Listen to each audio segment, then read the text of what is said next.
Good morning, I'm Daphne Kwok, and I'm Vice President of Multicultural Leadership for the Asian American Pacific Islander Audience Strategy for AARP. Well, I'm very fortunate at AARP. I actually have an external role where I'm working with the Asian American Pacific Islander community to raise awareness and engagement of AARP in the community, and then also internally within AARP, I'm working to help build the foundation to make sure that AARP is able to and has expertise in working with the AAPI community.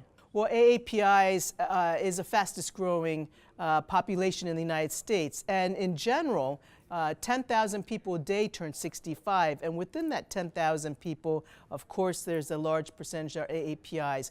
And so as AARP is working to serve all people, it's very important that we also address and meet the needs and be relevant to AAPIs as well.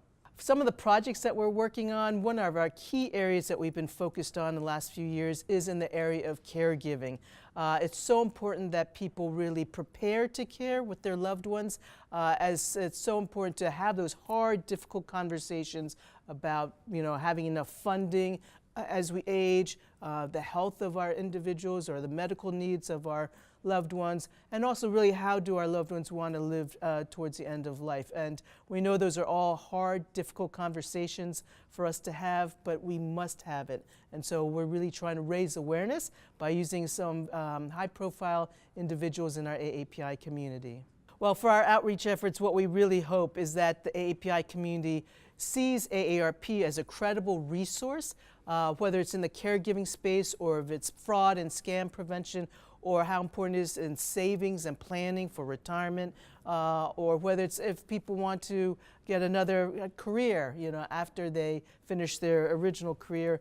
We want to make sure that people are able to fulfill really their life's dreams and be able to pursue as much as they can that's possible.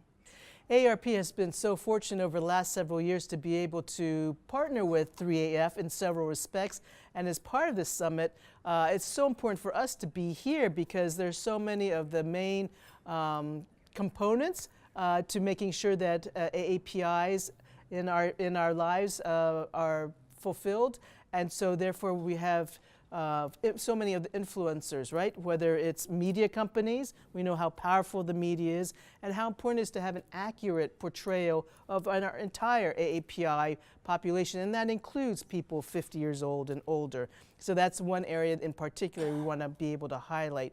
With the advertising agencies, we want to make sure that they are able to continue their work in the AAPI space. We have to make sure that we're well represented, whether it's in print or on TV. And so that's why we're here as well. And with corporate America, we want to learn what other corporations are doing in their diversity and inclusion work, and as well as we can share best practices with each other.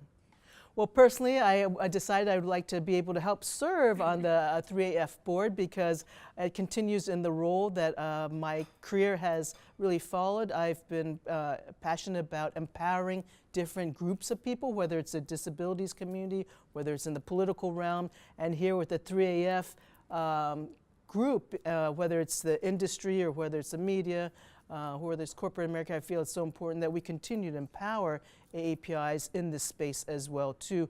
More importantly too, how important it is to break the model minority myth, and that's been part of my work as well. And so in images, we have to make sure that we continue to break those myths as well. Well, I think for Asian Americans Pacific Islanders, it's so critical that we continue to work together in coalition, whether it's within the industry, so like 3AF industry, but also among industries. So 3AF to be involved with the civil rights, social justice movement, or whether it might be with higher education, or whether it's in all these different realms, or the political realm as well too, with our Asian American elected officials or appointed officials. We all need to come together because we're still, relatively small percentage in the U.S., but we have to really come together. There's so many different issues that impact us, and we need to be in sync, have a same agenda, and continue to make sure that AAPIs are at all the tables in all the industries.